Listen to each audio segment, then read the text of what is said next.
பரதேசிப்பன உன் வாயிலிருந்து வாக்குமூலமாக தாத்தா. Halo sahabat, Assalamualaikum. Apa kabar? Semoga sehat selalu dan senantiasa bahagia. Terima kasih sudah subscribe dan selalu setia menyimak video-video SLMT TV. Tentunya SLMT TV selalu hadir menemani waktu bersantai sahabat dengan alur-alur cerita film pilihan. Kali ini, SLMT TV akan bercerita tentang sebuah film yang berjudul Rudra Tanda Fam. Baiklah, tanpa perlu berlama lagi, langsung saja kita simak. Ini dia alur ceritanya.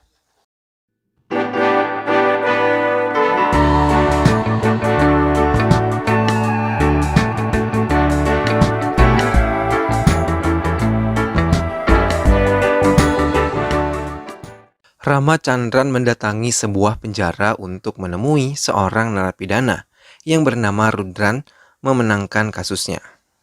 Di ruangan itu, Rudran mulai menceritakan kalau ia adalah seorang inspektur polisi di daerah Tagar dan telah 2 tahun bertugas di kantor polisi di sana.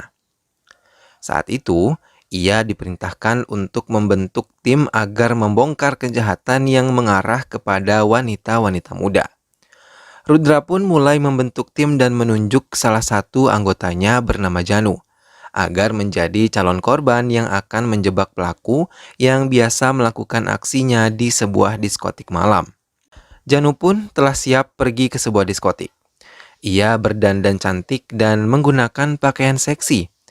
Janu pun dilengkapi dengan headset Bluetooth dan sebuah kamera kecil di bajunya hingga ia bisa merekam apa yang terjadi di diskotik tersebut. Rudran juga menempatkan beberapa anak buahnya di sana untuk memantau pergerakan Janu dan melaporkan pada Rudran. Hingga 4 orang pemuda mulai mendekati Janu. Rudran meminta Janu untuk tetap mengikuti permainan mereka. Hingga ia diberi informasi kalau salah satu dari mereka akan memberi Janu segelas minuman yang telah diberi obat penenang. Janu pun mengiyakan instruksi yang diberikan oleh Rudran. Janu pun mulai hampir kehilangan kesadaran dibawa keluar diskotik. Rudran yang mendapat laporan langsung bergerak mengikuti mobil yang membawa Janu. Sementara di dalam sebuah ruangan, Janu yang dalam keadaan setengah sadar mulai diperintahkan untuk menari dan aksinya direkam oleh 4 pemuda tersebut. Salah satu dari mereka mulai membuka resleting baju Janu. Rudran yang telah menemukan alamat 4 pemuda tersebut langsung mendatangi sebuah kamar. Setelah mereka membuka pintu akibat gedoran Rudran, mereka terkejut karena mengetahui Rudran adalah polisi. Hingga mereka pun langsung diberi pelajaran oleh Rudran.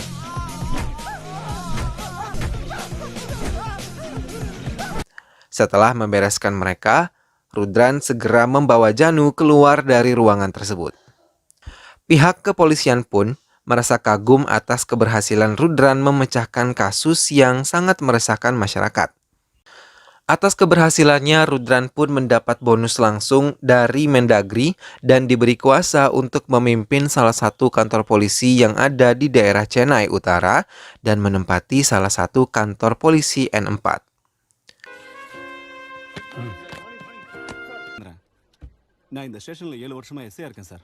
Rudran mulai berteman dengan anak buahnya dan membuat kesepakatan akan membuka lebar semua laporan masyarakat yang datang.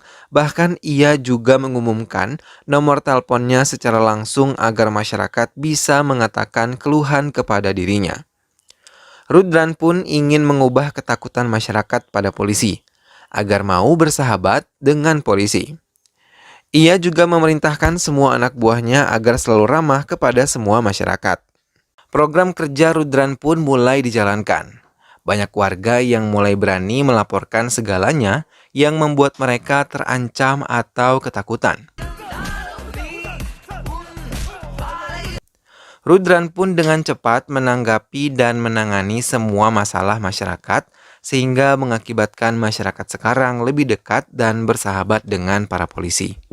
Kehidupan rumah tangganya dengan Fahari pun berjalan bahagia karena mereka tengah menantikan buah hati mereka.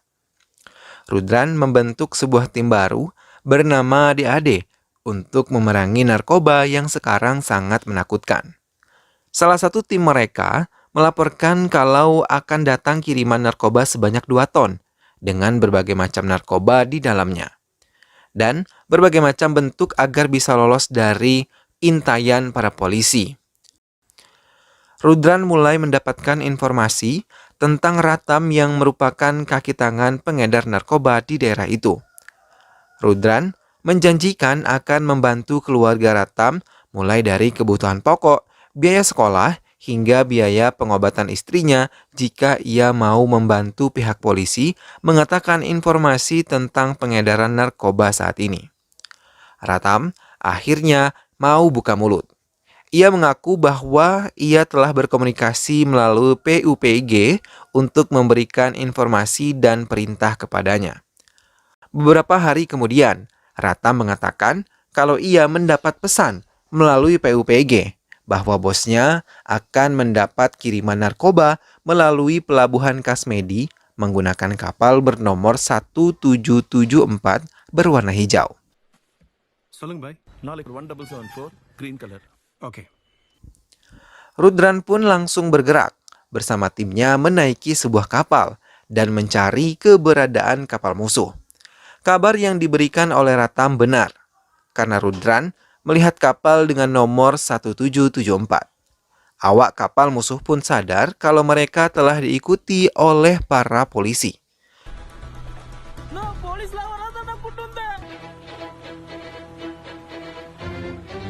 Namun mereka tidak bisa menghindar karena Rudran bersama timnya telah menaiki kapal mereka dan memeriksa semua bagian kapal. Sampai ke bagian bawah kapal, 4 orang awak kapal tersebut pun menyerahkan tanda pengenal mereka. Tapi 2 tanda pengenal tersebut diperiksa dan ternyata palsu. Hingga Rudran meminta anak buahnya untuk mengamankan 2 orang tersebut dan menyandera 2 orang lainnya. Rudran menodongkan pistol kepada 2 orang tersebut dan menembak ke salah satu dari mereka, kemudian mengenai tangannya. Hingga hal tersebut membuat satu lainnya menjadi ketakutan dan mengatakan di mana mereka menyimpan narkoba-narkoba tersebut. Mereka menyimpan bukti-bukti narkoba di dalam sebuah bola pelampung yang ada di kapal itu. Ranger Raffi yang merupakan penampung narkoba segera melaporkan kepada pemilik narkoba tersebut bernama Fatapi Ranjan. Mendengar hal itu, membuat Fatapi Ranjan menjadi marah dan meminta Ranger Raffi untuk menemui Rudran. Ranger Raffi pun menurutinya, mendatangi Rudran dan membiarkan Fatapi berbicara langsung kepada Rudran. Di dalam telepon tersebut, Rudran mengiyakan semua permintaan Fatapi yang menginginkan Rudran mengembalikan semua barang buktinya. Selang beberapa hari, Rudran melakukan video call kepada Fatapi. Ia membakar semua narkoba milik Fatapi, hingga membuat Fatapi menjadi marah karena ia mengalami kerugian yang sangat besar. Tapi Fatapi mencoba membujuk Rudran untuk bergabung bersamanya seperti polisi-polisi lain sebelum Rudran. Tapi Rudran malah menantang akan menghancurkan Fatapi. Penjualan narkoba di daerah Chennai Utara, daerah pantai pun semakin meluas. Hingga Rudran bersama Yosef mendatangi sebuah pasar Siva Gaminagar. Rudran yang telah mempersiapkan sebuah kamera kecil di baju Yosef mulai mendatangi 2 pemuda yang baru saja menjual narkoba pada 2 orang pelajar. Saat mereka mendatangi para pemuda tersebut, mereka malah melarikan diri. Hingga mau tidak mau, Rudran dan Yosef mengejar mereka.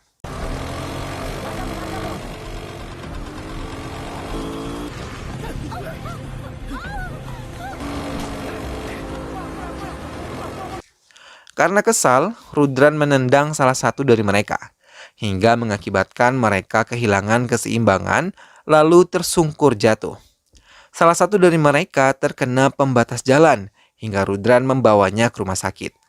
Maran, yang merupakan nama dari pemuda yang terluka, harus mendapat beberapa jahitan di kepalanya, karena terkena pembatas jalan. Sementara Mati yang luka ringan terus dimintai keterangan. Keluarga 2 pemuda itu pun datang ke kantor polisi dan meminta Rudran memaafkan mereka. Pintu hati Rudran pun terbuka.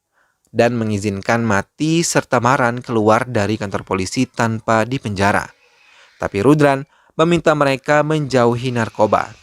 Setelah kejadian itu, Mati bersikap seperti biasa kepada Maran. Tapi Mati terkejut ketika mendapati sahabatnya tidak sadarkan diri, bahkan mengalami kejang-kejang. Ibu Maran terkejut dan meminta bantuan kepada beberapa tetangganya untuk memapah Maran dan membawanya ke rumah sakit. Sampai di rumah sakit, dokter yang belum memeriksa lebih lanjut keadaan Maran mengatakan kalau Maran telah meninggal dunia sebelum tiba di rumah sakit. Mendengar hal itu, Rudran merasa bersalah karena dokter mengatakan kemungkinan jahitan pada kepala Maran mengalami infeksi hingga Maran mengalami kejang-kejang. Mendengar kematian Maran, keluarga Maran menuntut Rudran dan mengatakan ini semua akibat kecerobohan Rudran. Berita tersebut menjadi tren di kota itu. Apalagi pihak keluarga mulai mengadakan demo menuntut Rudran untuk dipenjara karena tuntutan kekerasan pada kasta. DC ஆபீஸ்ல complaint கொடுத்துறேன் sir. இது வரைக்கும் அந்த inspector arrest பண்ணல. அப்புறமா நம்ம தமிழக காவல்துறை என்ன முடிவெடுக்க போகுது சொல்லி அடித்ததாகவும் அந்த வீடியோ பதிவில் தெரிவிக்கப்பட்டிருக்கிறது.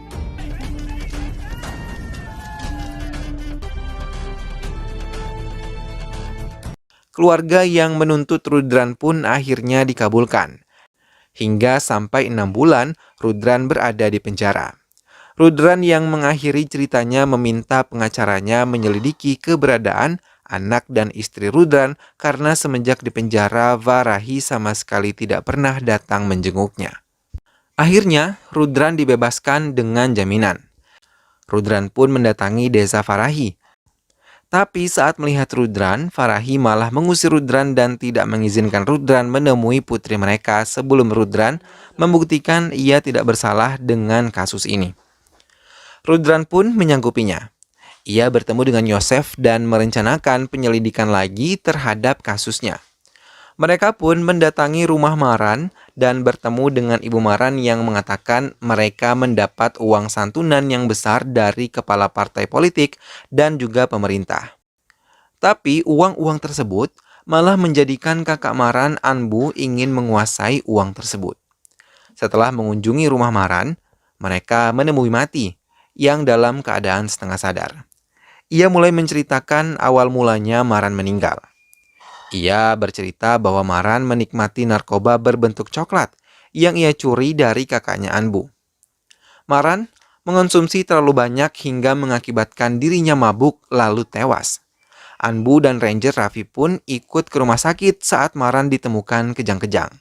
Mereka menarik Mati dan menanyakan penyebab kematian dari Maran.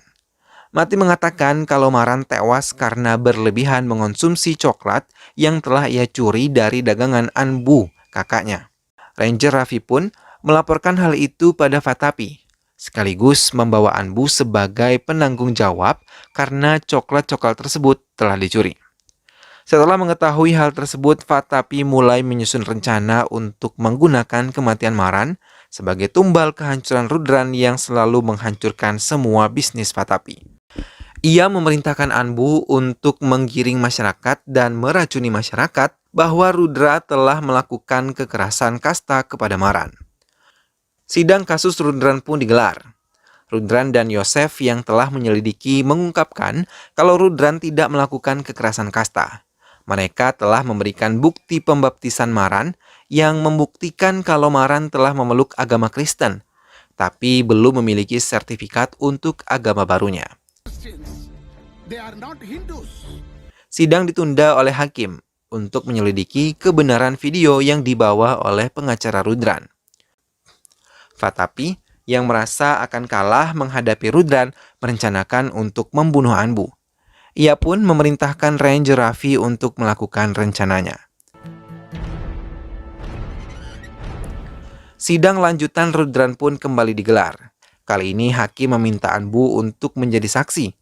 Tapi pengacara Maran memberikan sebuah surat pernyataan yang memberikan keterangan kalau Anbu tewas bunuh diri.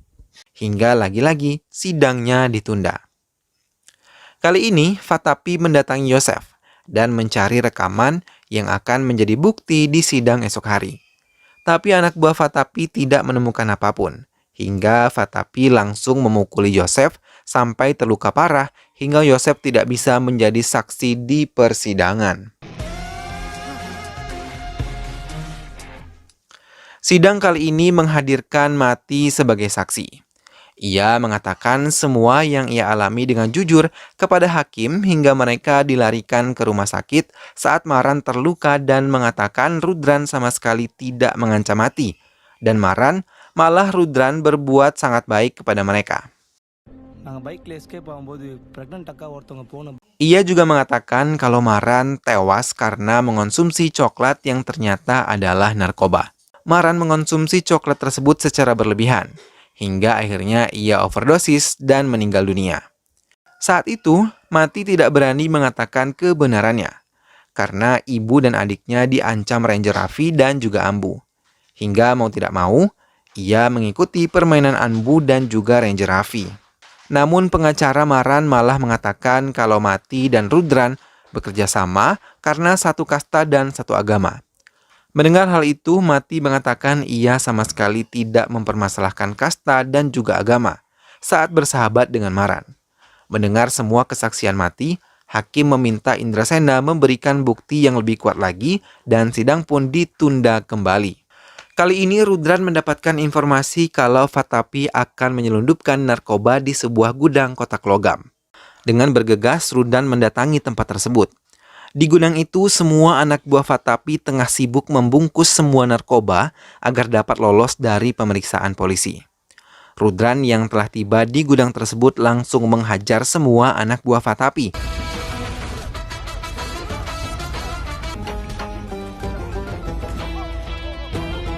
Sementara itu, Fatapi yang berada di jalan menuju gudang selalu berusaha menelpon semua anak buahnya. Tapi tak satu pun dari mereka memberikan kabar kepadanya. Hingga ia merasa terkejut ketika ia tiba di gudang dan tak satu pun anak buahnya bekerja.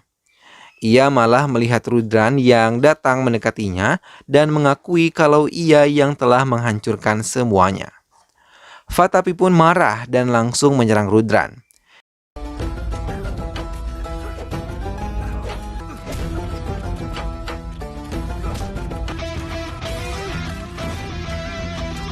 Hingga mereka pun terlibat perkelahian. Namun saat Fatapi tengah lengah, Rudran langsung menikam dada Fatapi menggunakan besi tajam hingga Fatapi merengas kesakitan luar biasa. Rudran langsung melempar semua narkoba milik Fatapi ke atas tubuh Fatapi yang tengah sekarat, kemudian tanpa ragu ia membakar semuanya hingga menjadi abu. Sidang terakhir pun kembali digelar. Namun tiba-tiba Ibu Maran hadir sambil membawa sebuah handphone dan ia mengatakan akan memberikan kesaksian dan menyerahkan HP berisi video yang memperlihatkan kebaikan Rudran saat Rudran menolong Maran dan mati di jalanan. Ibu Maran menyadari kalau semua ini adalah kesalahan putranya sendiri yang dikejar oleh Rudran karena ia menjadi penjual narkoba hingga merenggut nyawanya sendiri. Ia juga mengakui kalau ia telah membunuh 3 orang yang terlibat dalam kematian Maran. Orang yang pertama adalah Anbu, putra pertamanya sendiri. Ia meracuni makanan yang dinikmati oleh Anbu.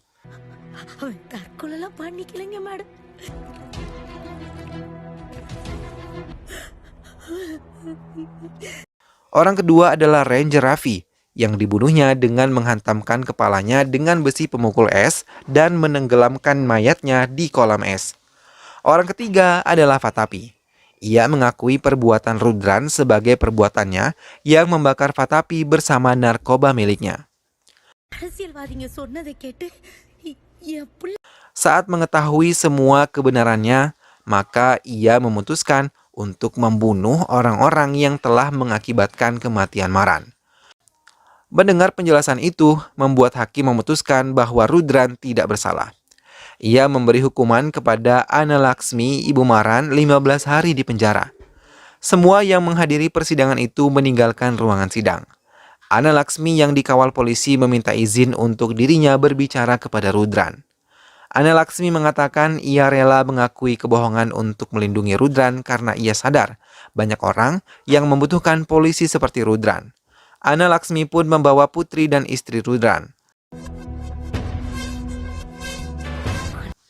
Melihat kedatangan keluarga kecilnya, Rudran merasa bahagia dan memeluk erat putrinya tersebut.